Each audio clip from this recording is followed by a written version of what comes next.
എന്തിനാ അവളുടെ കുഞ്ഞിന് 1.5 പവന്റെ ചെയിൻ എടുത്ത് കൊടുത്തത്? പൈസ എവിടെ നിന്ന് വരും മണ്ടാ? ഇങ്ങനെ വെറുതെ അനാവശ്യ ചെലവായിക്കോ, അവസാനം ഇല്ലാതാവുമ്പോഴേ അതിന്റെ വില മനസ്സിലാവുള്ളൂ. അനാവശ്യമായിട്ടോ? എന്റെ പെങ്ങളെ മോൻ പറഞ്ഞ എന്റെ മോൻ തന്നെയാ. അവൻ ഞാനല്ലാണ്ട് വേറെ ആരോ പഠിച്ചു കൊടുക്കുക? നിങ്ങളല്ലാണ്ട് വേറെ ആരും ആൾക്ക് വാങ്ങിച്ചു കൊടുക്കാനില്ല നന്നായിട്ട് അറിയാം. അതുകൊണ്ടല്ലേ ഇങ്ങനെ ഇടയ്ക്കിടയ്ക്ക് വരുന്നത്. പൈസന്റെ ആർത്തി, അല്ലാണ്ട് എന്ത് പറയാ.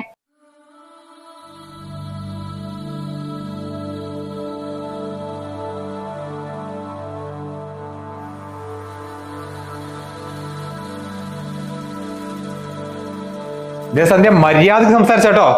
അവൾ എന്നെ കാണാനാടി വരുന്നത്, അത് പൈസക്ക് വേണ്ടിട്ടല്ല. അച്ഛനും അമ്മയുള്ള സമയത്താണല്ലേ ഒരിക്കലും അവള് ബസ്സിന് വരില്ലായിരുന്നു. രാവിലെ തന്നെ എന്നെ കാർ എടുത്ത് വിടുമായിരുന്നു. അവൾ വരുമ്പോഴേക്കും ഇവിടെ എല്ലാം ഒരുക്കി വെച്ചിട്ടുണ്ടാവും. അവരുള്ള സമയത്ത് രാജകുമാരി ആയിരുന്നു എന്റെ പെങ്ങള്. അപ്പൊ അവരില്ല പറഞ്ഞിട്ട് എനിക്ക് അവളെ ഒഴിവാക്കാൻ പറ്റുമോ? എടി അതെന്റെ പെങ്ങളാണ്.